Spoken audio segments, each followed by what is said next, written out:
It's just gone 7 in the evening on today, Sunday the 14th of May 2017, and this is where I'm going to be spending the night. It's the sort of place that possibly wouldn't appeal to most people. I'm a Second World War historian. My specialisation is in the Holocaust. This is the location of the former concentration camp at Mauthausen, and we don't know how many people died here, but it's into 6 figures, including the sub-camps of Mauthausen.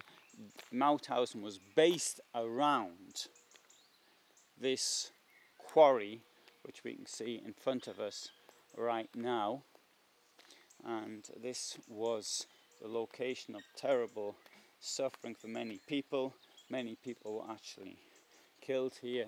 People were thrown off the rocks above there. For example, in July 1942, a transport of people, Jewish people from Holland, was brought here, and they were thrown off the rocks up there. To the left is some steps. Now today these steps are regular. It was built after the war in that way, but the steps were there, and the steps were the seat of terrible suffering as people went back to the camp where their accommodation was at the top. Now, why would I want to stop in a place like this?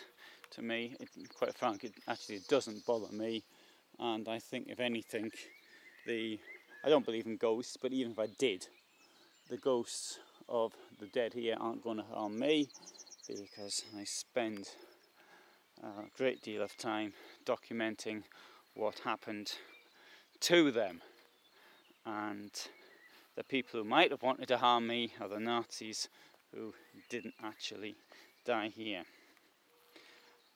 Maybe that's not entirely correct, because just before the Americans arrived, the SS escaped. They left the prisoner functionaries, and most of the prisoner functionaries were in fact lynched. Now here, I was here earlier, and the frogs, it's mating time for the frogs, so they were making a great deal of a racket. They've stopped now, but I'm sure they'll start again during the night. And this is the location of the Mauthausen quarry. The main car park is actually up there on foot. It's about 1.5 kilometres, something like that. It's about 3 kilometres taking the vehicle, something along those lines. I didn't actually measure it. And so this is the place I'll be spending the night. I've got the sounds of nature. I've seen another film I did nearly 4 years ago now, where I spent the night at Belget's death camp, and that also doesn't bother me in the slightest. At Belget's we've got 456,000 victims. So here at Mauthausen is less than that, it's considerably less than that. But all the same, it's a place of dreadful suffering for many people.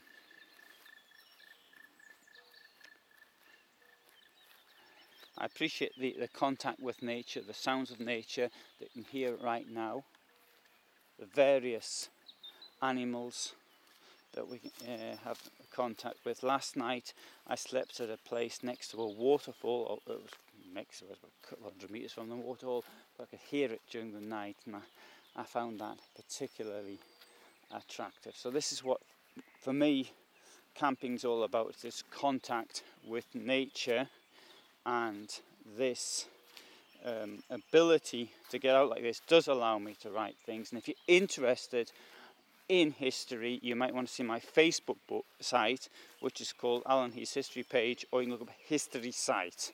So rather than, as I usually market my Motorhome pages at the end of the films, now I'm telling you where to find my history site.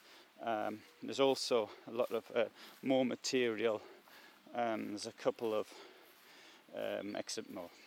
books, really, I suppose, that I've translated as well, which may document more on this period in time.